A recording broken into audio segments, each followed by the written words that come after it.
Welcome to chapter 15 of The Umbrella Girls and the Three People. We want to thank all our new listeners, which we've had a lot of, and welcome them on board. Listen to The Umbrella Girls and the Three People. And don't forget, you can find us on Spotify, Amazon, and you can also go on to theumbrellagirls.ie, and all the episodes are there in case you miss any. So this week we're on chapter 15, and I hope you enjoy it.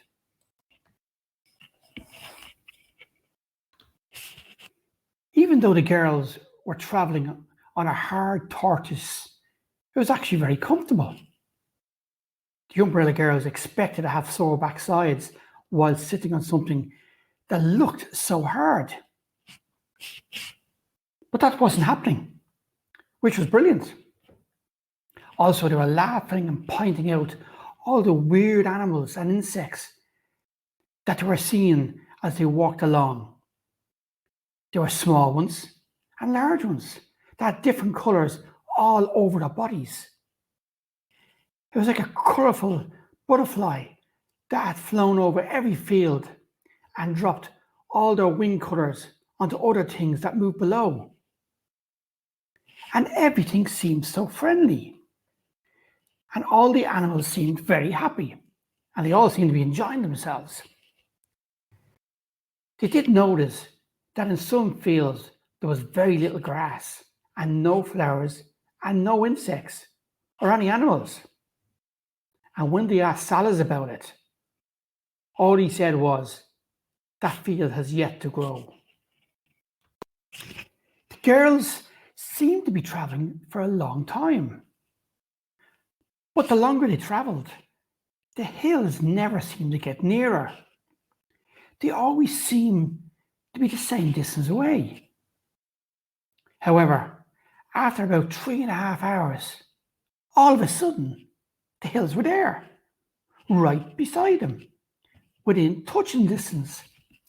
It was as if the girls had looked one way for a minute, and then they looked back, and the hills were just there, as if the hills had moved closer by themselves, and the girls travelling had made no difference. But the hills were there, right beside them. Salas brought his tabs to a complete stop and told the girls it was time to get off and walk the last bit to the village. As the girls got off, they could hear a faint singing, but it was very faint, as if it was blowing in the wind. And they were wondering, where was this welcome party that Salas had spoken of? But they had only walked a short distance when Salas told them all to stop. "Now we wait," Salas said as he looked round with a big smile on his face. And all the girls looked at each other, wondering, what now?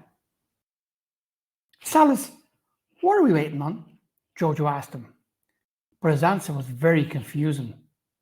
He simply told the girls that he was waiting for the village to appear. Did he say he was waiting for the village to appear? Anna asked her friends in a very low tone. "He did," Kay answered, even more confused. "Does that seem normal to any of you?" Anna questioned her friends. Jojo just looked at Anna. "Does any of this seem normal to you?" she asked, not expecting any answer. Sam just looked at Anna and made a gesture as if to say, "Don't ask me." "So, Salas, how long will it take for this village to appear?" Kay asked, knowing that any answer would not make sense. "Well, as soon as we see the door open, then we can enter the village," was Salas's answer, which made the girls even more confused. Well, that answer really didn't answer Kay's question, and she was even more confused than ever before. Like her friends, she was looking at a large field in front of her. A large, empty field. So how a village was just going to appear was just another mystery that the girls could not explain. And that's why anyone looking at that group would have seen very four confused faces staring into a big, empty field. A thought occurred to Jojo, and she decided to take her journal out of her bag and have another quick look at it. When she opened it, she saw a picture of her and her friends standing in front of a field like the one she was in now. But in the middle of the field was a single door. Jojo showed it to her friends, and they all looked at the drawing. And they all looked at the field again. And then they looked at the drawing again. And they again looked at the big empty field that was straight in front of them. And then Anna said, "But there's no door there, like in the drawing." "Well, Salad said he was waiting for the village to arrive very soon," Sam said. And then the other girls looked up into the sky, expecting to see maybe a floating village appear.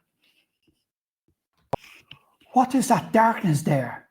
Kay asked, pointing out the blackness that seemed to be behind the girls in the drawing that was in the ledger. "Because behind us, it's still lovely and bright," she added as she looked back behind her and the girls. "I don't know. It was in the drawing the last time also. But the drawing now don't seem to show what is actually there anymore," Jojo said as she stared at the drawing.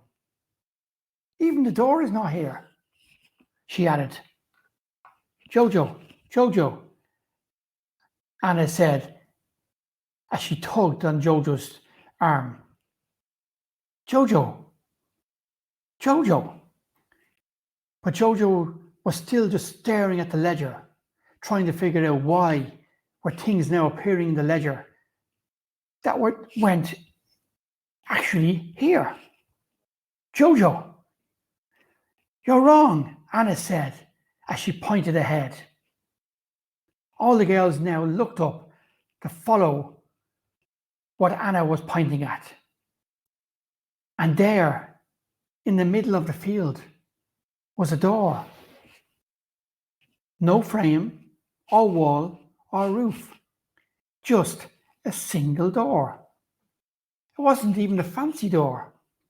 Just a plain wooden door. It was a natural colour, and it had no key or no lock. It was just a door in the middle of a big field standing there. "Where did that come from?" Sam asked her friends. "It just appeared," Anna said. "But look, it seems to be standing there by itself. Can someone please explain that to me?" she asked all her friends. "Well, if you can explain any of what we've seen or heard today, then you're more clever than I thought you were," Kay answered Anna. And Anna looked at Kay. "How clever do you think I am?" she asked. "Anna, will you focus on this and not on how clever people think you are?" Jojo whispered. "I was just asking. It's nice to know if people think you're clever," she explained. "Well, I think you're as clever as me," Kay answered, ignoring Jojo's comments. What? As clever as you?" Anna repeated Kay's words. "Don't make me laugh. You forget. I've seen your exam results. And let me tell you something," she continued. But then Jojo interrupted both of them. "Will you two bloody stop it and focus on now and decide who is the cleverest later?" "Yes, we'll decide later," Anna said, shocked. But before she could finish her lecture to her friend, Shannon interrupted them. Look, it's opening. The Umbrella Girls just looked in wonder as this door, standing all alone in the middle of a big field, began to open. It was strange because as it opened, they could hear voices that you would normally hear in any town or village. It was like normal people were living there. People were talking and laughing. They could hear them. And the noise got louder the more the door opened. And then the door was fully opened. They couldn't see behind the door from where they were standing, but they could hear all the people that seemed to be going on with their normal lives. It was the weirdest thing ever. Okay, let's go and meet the three people, Salas said as he walked up to the door and disappeared into it. The girls just all looked at each other, and then they slowly approached the door. And as they got nearer, the noise behind them got louder. And then Salah's head appeared back through the door. Well, are you coming? Everyone is waiting to meet the Umbrella Girls. Thank you very much for tuning into the Umbrella Girls this week. We hope you enjoyed this week's episode. And next week we'll find out what is really behind that door. So I hope you and your friends tune in. And don't forget to follow us on Spotify or Amazon, or you can find us on the umbrellagirls.ie. Thank you and have a great week.